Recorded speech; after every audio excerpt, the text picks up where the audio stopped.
नमस्कार, जो sky bulletin में आपका स्वागत है। मैं हूं वर्षा पवार और चलिए बढ़ते हैं खबरों की ओर। राजकीय अमृतकोट चिकित्सालय के ट्रॉमा वार्ड का कायाकल्प करवाया गया है। विकास मंडल ट्रस्ट की ओर से वार्ड की मरम्मत करवाने के बाद चौक पड़े शौचालय को ठीक करवाने के साथ साथ बर्तन भी नए लगवाए गए हैं। वार्ड में रोशनी के लिए 12 CFL लाइटें भी लगाई गई है। गुरुवार को चिकित्सालय के स्टाफ सदस्यों की ओर से वार्ड की खिड़कियों के लिए 17 पर्दे तथा पलंगों के लिए 40 बेडशीट भेंट की गई। उक्त सेवा कार्य में डॉक्टर दिलीप चौधरी, पुखराज चौधरी, अरविंद अग्रवाल, महेंद्र बेनीवाल, छेलाराम चौधरी, नर्सिंग स्टाफ सदस्य हनुमान नामा, चंद्रभान सिंह, नावेद असलम, मीत चौहान, कैलाश मानक व नरेंद्र सिंह आदि का विशेष सहयोग रहा। सभी सेवा कार्यों में मैट्रन नरेंद्र शर्मा का विशेष सहयोग रहा। उधर स्टाफ सदस्यों ने वार्ड की मरम्मत में सहयोग के लिए विकास मंडल ट्रस्ट का आभार जताया है। ट्रॉमा वार्ड के अंदर सभी डॉक्टर्स और यहाँ का स्टाफ, नर्सिंग स्टाफ सब मिलके इसके जीर्णोद्धार के लिए पर्दे और बेडशीट भेंट की गई ताकि सभी जो यहाँ मरीज आए उनको ये वार्ड अच्छा लगे और अच्छी सुविधा मिले, इसके लिए किया जा रहा है। और सभी से ये कहूँ, अपेक्षा रखता हूँ कि आगे फ्यूचर में भी वार्ड में पर्सनल सब ध्यान देवें और इसके जीर्णोद्धार में रुचि लेवें। नगर परिषद में सत्र 2018 में सफाई कर्मचारियों के रूप में नियुक्त हुए कार्मिकों का परिवीक्षा काल पूर्ण होने के बाद भी उन्हें स्थायी नहीं करने पर गुरुवार को सफाई कर्मचारियों ने सफाई कर्मचारी संघ के गोपाल गोयल के नेतृत्व में नगर परिषद आयुक्त से मुलाकात की। मुलाकात के दौरान सफाई कर्मचारियों ने बताया कि भर्ती के बाद से सभी सफाई कर्मचारियों का परिवीक्षा काल पूर्ण हो चुका है, लेकिन अब तक उन्हें स्थायी नहीं किया गया है। इस बाबत पूर्व में भी कई बार पत्राचार किया जा चुका है, लेकिन अब तक इस ओर ध्यान नहीं दिया जा रहा है। अध्यक्ष गोपाल गोयल ने बताया कि परिवीक्षा काल को पूर्ण हुए 7 माह हो चुके हैं, लेकिन अब तक कर्मचारियों को स्थायी नहीं किया गया है, जिससे कर्मचारियों में रोष व्याप्त है। गोयल ने बताया कि मुलाकात के दौरान आयुक्त जब्बर सिंह ने शीघ्र ही कर्मचारियों को स्थायी करने का आश्वासन दिया। मुलाकात के दौरान पार्षद गोविंद पंडित, विशाल, सुधीर सेन, मनीष लखन, मदन लाल, किशन सिंह, नितिन सांगेला तथा सज्जन प्रजापति आदि शामिल थे। सफाई कर्मचारियों के द्वारा मेरे द्वारा कमिश्नर आयुक्त महोदय शिष्टाचार वार्तालाप की गई है। उसमें सन 2018 के अंदर लगे सफाई कर्मचारी भर्ती के कर्मचारियों का परीक्षा काल पूर्ण होने के उपरांत भी उनको परीक्षा काल पूर्ण होने पर स्थायीकरण नहीं दिया गया है।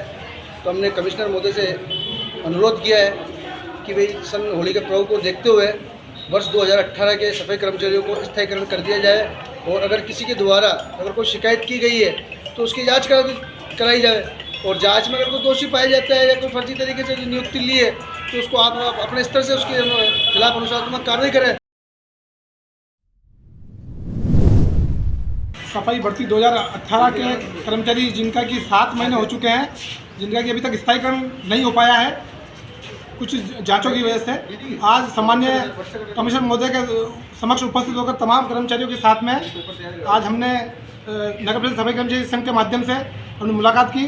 सामान्य पार्षद महोदय जो कि चेयरमैन सभापति प्रत्याशी रहे हैं, उनके साथ मिलकर के हमने आज सामान्य आयुक्त महोदय से मुलाकात की और स्थायीकरण के संबंध में हमने विषय में चर्चा की और आयुक्त महोदय ने भी जल्द ही इनको होली से पूर्व ही इनको स्थायीकरण दिए जाने का आश्वासन दिया है। शहर में एक निजी फाइनेंस कंपनी की बकाया ऋण राशि के भुगतान के अभाव में रहन संपत्ति को जब्त करने की कार्यवाही की गई। संपत्ति जब्त की कार्यवाही के दौरान पुलिस इमदाद के रूप में सिटी थाना पुलिस के से एक हेड कांस्टेबल तथा 2 कांस्टेबल मौके पर शांति व्यवस्था संभालने के लिए तैनात थे। न्यायालय के आदेश पर की गई कार्यवाही के दौरान पुलिस की मौजूदगी में फाइनेंस कंपनी के पास ऋण राशि के भुगतान के एवज में रहन रखी गई संपत्ति को जब्त किया गया। इस दौरान बड़ी संख्या में आसपास के लोग एकत्रित हो गए। मालूम हो कि देलवाड़ा रोड निवासी विनीत सिंघल, चेतन, पुत्र निरंजन कुमार तथा श्रीमती कृष्णा कुमारी पत्नी निरंजन कुमार ने 2016-17 में Shriram City Union Finance Limited Vaishali Nagar Jaipur से 95 लाख रुपए का ऋण लिया था। ऋण के पुनर्भरण के लिए ऋणियों की ओर से Messrs Tirupati agency Krishna corporation Agrasen बाजार को रहन रखा था। बताया जा रहा है कि कंपनी की ओर से ऋण के पुनर्भरण के लिए 2-3 बार नोटिस जारी किए गए, लेकिन ऋणियों की ओर से भुगतान नहीं किया गया, जिसके फलस्वरूप कंपनी की ओर से न्यायालय में वाद दायर किया गया। दायर वाद के निस्तारण के दौरान न्यायालय में रहन संपत्ति को जब्त करने के आदेश जारी किए। न्यायालय के आदेश पर कंपनी की ओर से गुरुवार को पुलिस इमदाद के साथ संपत्ति को कब्जे में ले लिया। शहर के अधिकांश क्षेत्रों में लंबे समय से स्ट्रीट लाइटें बंद पड़ी है, जिसके कारण आमजन को परेशानियों का सामना करना पड़ रहा है।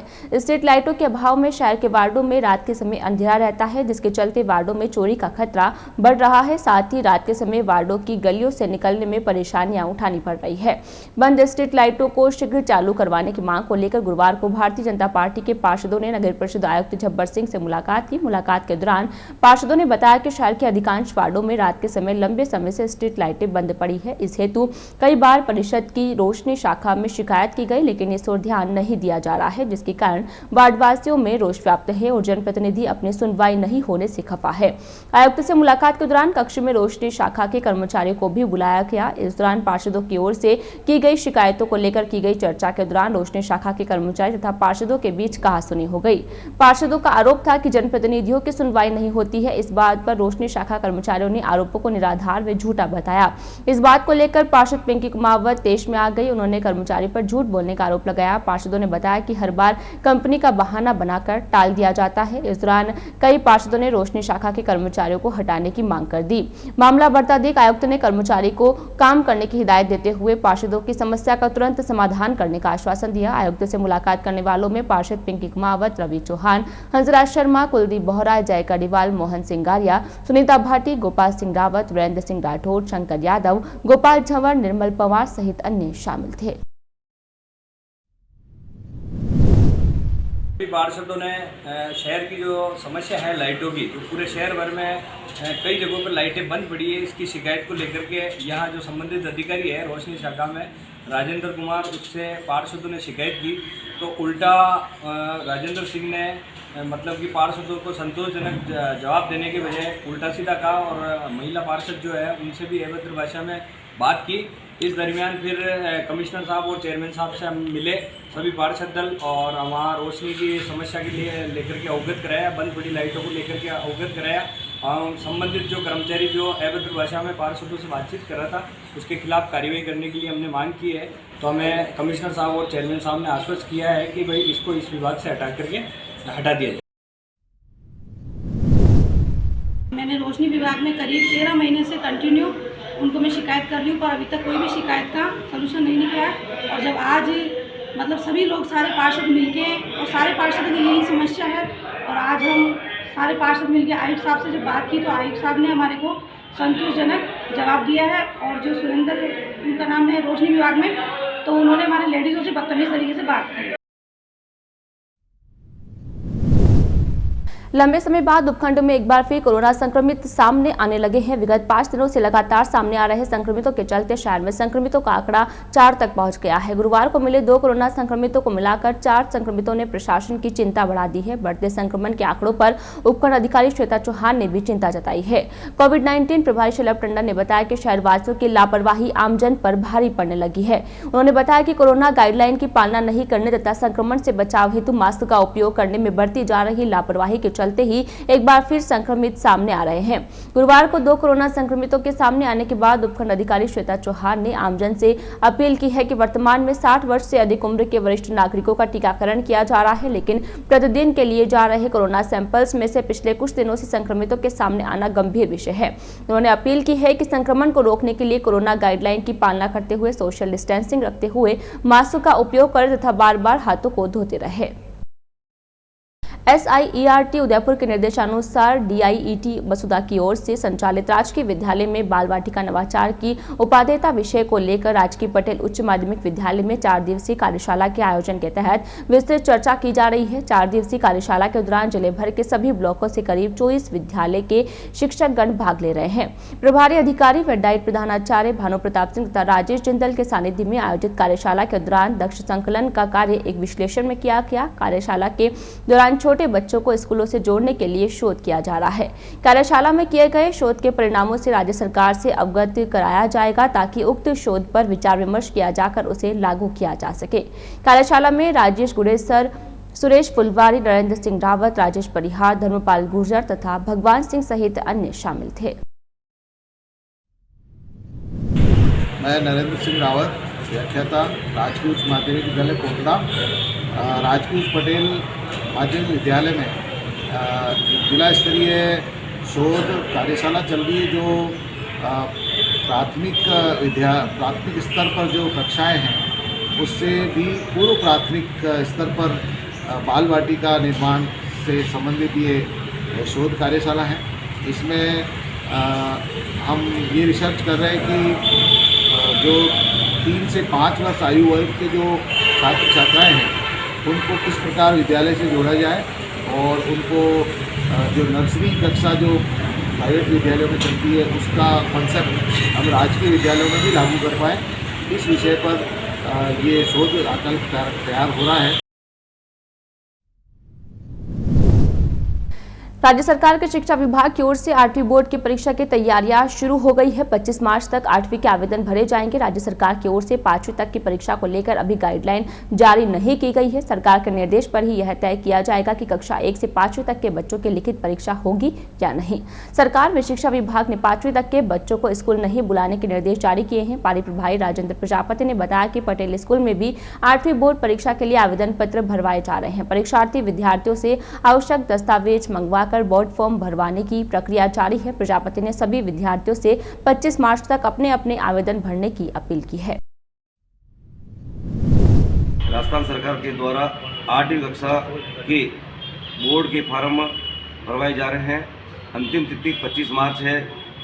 इसी के साथ सारे छात्र अपने अपने फार्म भरने के लिए पूरी तैयारी करके अपनी फोटो, हस्ताक्षर और पिछली कक्षा की मार्कशीट लेकर विद्यालय में जमा करा चुके हैं और वो फार्म जमा हो गए। शहर के राजकीय पटेल उच्च माध्यमिक विद्यालय में विगत कई वर्षों से जीर्ण शीर्ण अवस्था में पड़े बास्केटबॉल ग्राउंड का कायाकल्प किया जा रहा है। ग्राउंड को तैयार करवाने के लिए मरम्मत कार्य जोरों पर है। शीघ्र ही ग्राउंड तैयार होकर खिलाड़ियों के खेलने के लिए उपलब्ध होगा। संस्था प्रधान राजेश जिंदल ने बताया कि पटेल स्कूल में 60 वर्षों पूर्व बास्केटबॉल ग्राउंड का निर्माण हुआ था। लंबे समय से ग्राउंड जीर्ण शीर्ण होकर खेलने योग्य नहीं रहा।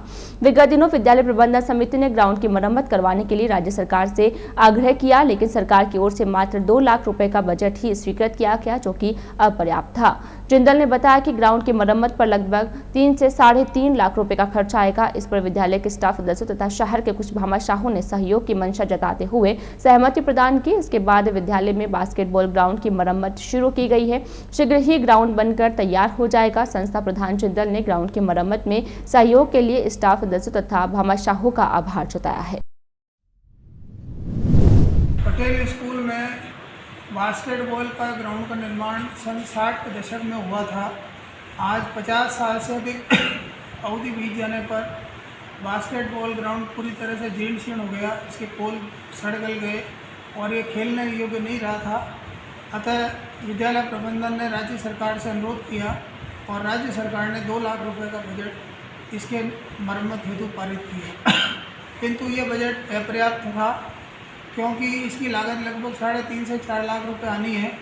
इस कम बजट के देखते हुए विद्यालय स्टाफ ने निर्णय लिया कि इस काम को पूरा करने का बीड़ा हम उठाएंगे और स्टाफ साथियों ने भी सहयोग करके और कुछ भामाशाहों ने भी आगे बढ़ के इस काम को पूरा करने के लिए अपना अनुरोध किया। तो इन सब के सहयोग से काम बहुत जल्दी ही 2-4 दिनों में पूरा होने की संभावना है। अजमेरी गेट स्थित रामद्वारा में चल रहे बरसी महोत्सव के अंतर्गत श्री राम कथा में संत गोपाल राम महाराज ने कहा कि आज मनुष्य भगवान की भक्ति सच्चे मन से ना करते हुए अन्य सांसारिक वस्तुओं को पाने के लिए दिन रात भाग रहा है। अगर भगवान की भक्ति नित्य श्रद्धा एवं विश्वास के साथ करे तो उसे सांसारिक वस्तुओं को पाने के लिए नहीं भागना पड़ेगा। भगवान स्वयं सब कुछ प्रदान कर देते हैं। संत ने कहा कि मनुष्य राम कथा सुने और उसे अपने जीवन में उतारे। राम कथा में मनुष्य मोह माया के बंधन से मुक्त हो जाएगा और भगवान की भक्ति प्राप्त होगी। उन्होंने कहा कि जहां संतों का वास होता है वहां भगवान निवास करते हैं। जिस भूमि पर संत रहते हैं वह भूमि चारों धाम के तीर्थ के समान होती है। जहां संत ज्ञान की धारा प्रवाह कर रहे हो वही सच्चा तीर्थ है। मनुष्य तीर्थों के दर्शन करने जाता है लेकिन उसके मन को शांति संतों की शरण में जाने पर ही मिलती है। मनुष्य को पहली भक्ति भगवान के भक्तों संतों की करनी चाहिए, जिससे कि उसका जीवन धन्य हो जाता है। जब संत मिलन हो जाए भगवान से मिलने जरूर होगा। कथा के दौरान संत ने मुक्ति का कोई जतन कर ले, रोज थोड़ा थोड़ा हरि का भजन कर ले तथा आज अवध की गलियों में नाचे जोगी मतवाला आदि भजन सुनाया तो उपस्थित भक्त भाव विभोर होकर नृत्य करने लगे। कथा के दौरान संत रामस्वरूप शास्त्री ने कहा कि जिसमें संतत्व है वही संत है। ईश्वर ने अपनी बातों को लोगों तक समझाने के लिए, उन्हें सही रास्ते पर लाने के लिए व्यक्ति का विकास कैसे हो, उसके चिंतन, शरीर, धन, ज्ञान का विकास कैसे हो, उसके लिए एक प्रतिनिधि परंपरा का प्रारंभ किया। यही संत परंपरा है। इस दौरान संत जगदीश राम, संत सेवाराम तथा संत प्रति संतों ने गुरुवाणी का पाठ किया और भजन सुनाए। संत केवलराम महाराज ने हनुमान चालीसा का पाठ करवाया। शहर के चंपानगर श्री लक्ष्मी नारायण मंदिर स्थित मीरा मंदिर में गुरुवार को 55वां पाटोत्सव निर्माण उत्सव हर्षोल्लास व धूमधाम के साथ मनाया गया। इस मौके पर विभिन्न धार्मिक कार्यक्रमों का आयोजन किया गया। श्री लक्ष्मी नारायण मंदिर के ट्रस्टी रमेश शर्मा के अनुसार पाटोत्सव के मौके पर आचार्य ललित दवे, पंडित भारत भूषण तथा पंडित रचित शर्मा ने मंदिर में विराजित भगवान की प्रतिमाओं का अभिषेक किया। साथ ही पंडित विक्की शर्मा ने प्रतिमाओं का आकर्षक श्रृंगार किया। इसके पश्चात दोपहर 12:30 बजे महाआरती के पश्चात प्रसाद का वितरण किया गया। कार्यक्रम के दौरान रामायण मंडल के अध्यक्ष पंडित राजकुमार अत्रे, सूर्य प्रकाश परिहार, सोहन लाल खेतावत, किशन गोपाल शर्मा, श्रीमती विमला टोडवाल, विमला देवी, पुष्पा देवी, हेमलता, शारदा देवी, निर्मला देवी, राधा देवी तथा संतोष देवी सहित अन्य श्रद्धालु उपस्थित थे। शहर के दिलवार रोड स्थित बालाजी नगर तथा हीरानगर लिंक रोड पर गुरुवार को भव्य फागोत्सव का आयोजन किया गया। बालाजी नगर, शंखेश्वर कॉलोनी तथा निर्मल विहार कॉलोनी महिला मंडल के तत्वावधान में श्री बालाजी विकास समिति की ओर से आयोजित फागोत्सव के दौरान लोकप्रिय भजन गायक के सुदामा मंडल के भागचंद्र चौहान ने एक से बढ़कर एक फाग गीतों की प्रस्तुतियां देकर उपस्थित श्रोताओं को झूमने पर मजबूर कर दिया। इस दौरान चौहान ने मीठे रस शिव भरोड़ी, राधा रानी लागे तथा खाटू श्याम जी के भजन प्रस्तुत किए। फागोत्सव के दौरान श्री ठाकुर जी व भगवान राधा कृष्ण का आकर्षक श्रृंगार किया गया। फागोत्सव के दौरान बड़ी संख्या में महिला तथा पुरुष श्रद्धालु उपस्थित थे।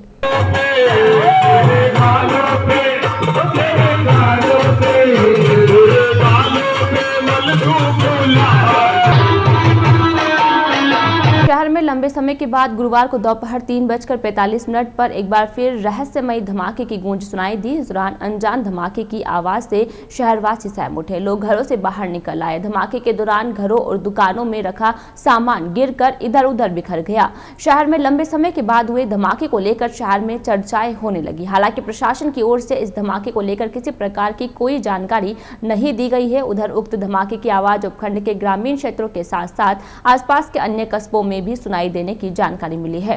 मालूम हो कि उपखंड क्षेत्र में विगत 2-3 वर्षों से रहस्यमयी धमाके हो रहे हैं, लेकिन प्रशासन की ओर से इस बारे में किसी भी प्रकार की जानकारी नहीं दी जाती है और न ही अब तक इन धमाकों का कोई खुलासा हो पाया है।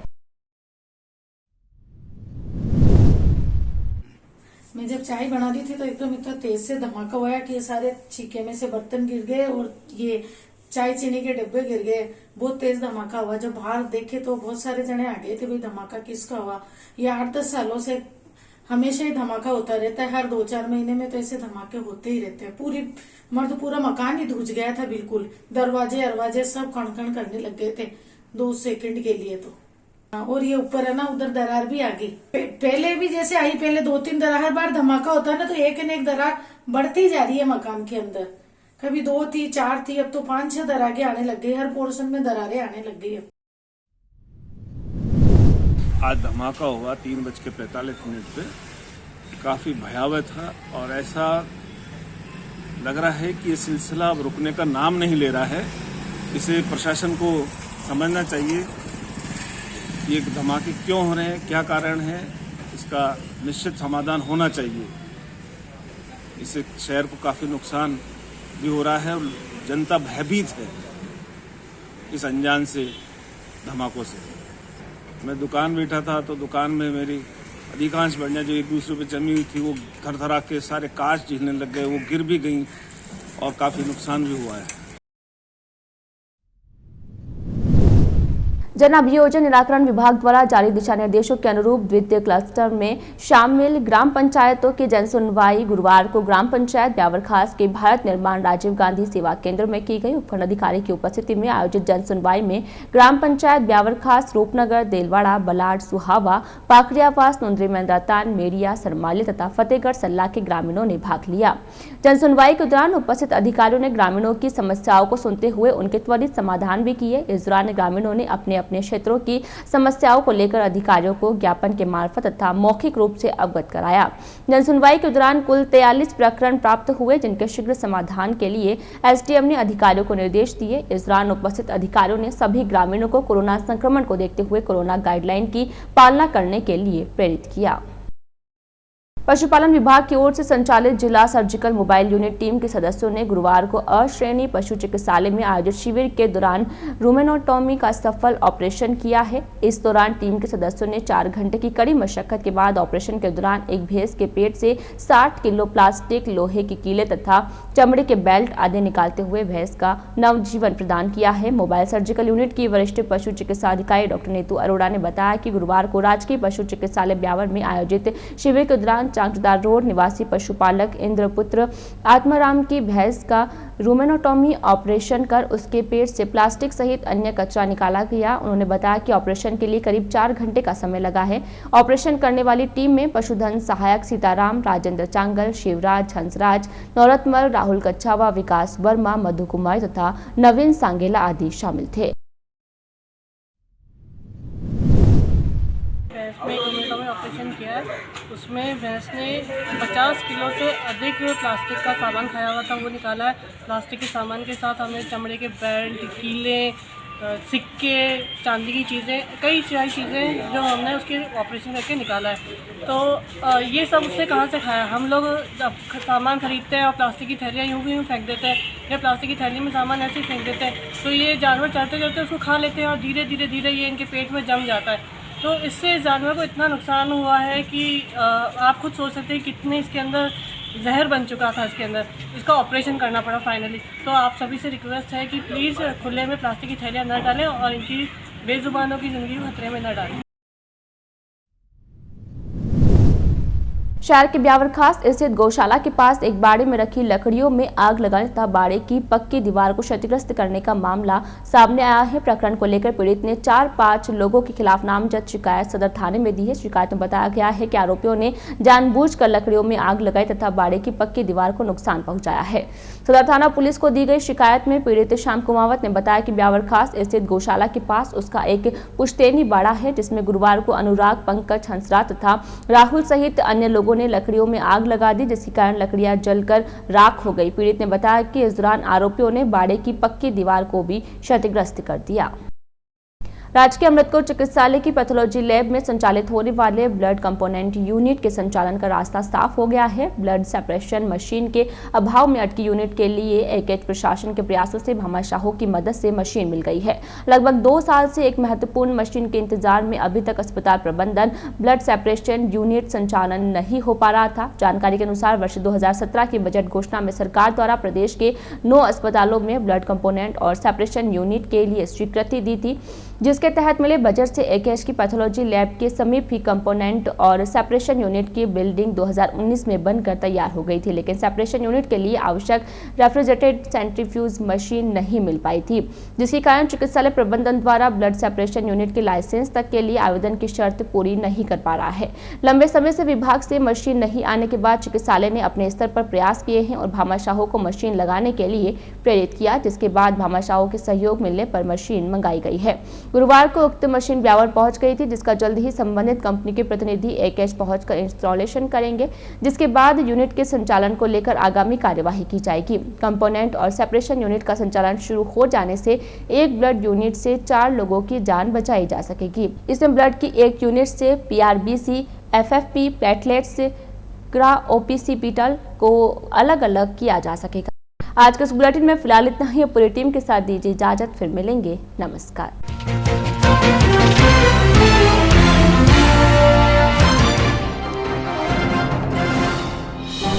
परिवीक्षा काल पूर्ण होने पर स्थायीकरण की मांग, सफाई कर्मचारियों ने की आयुक्त से मुलाकात।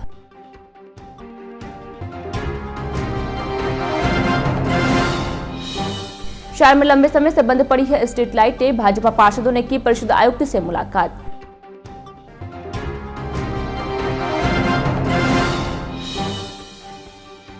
उपखंड में एक बार फिर सामने आने लगे हैं कोरोना संक्रमित। बढ़ते संक्रमण ने बढ़ाई प्रशासन की चिंता।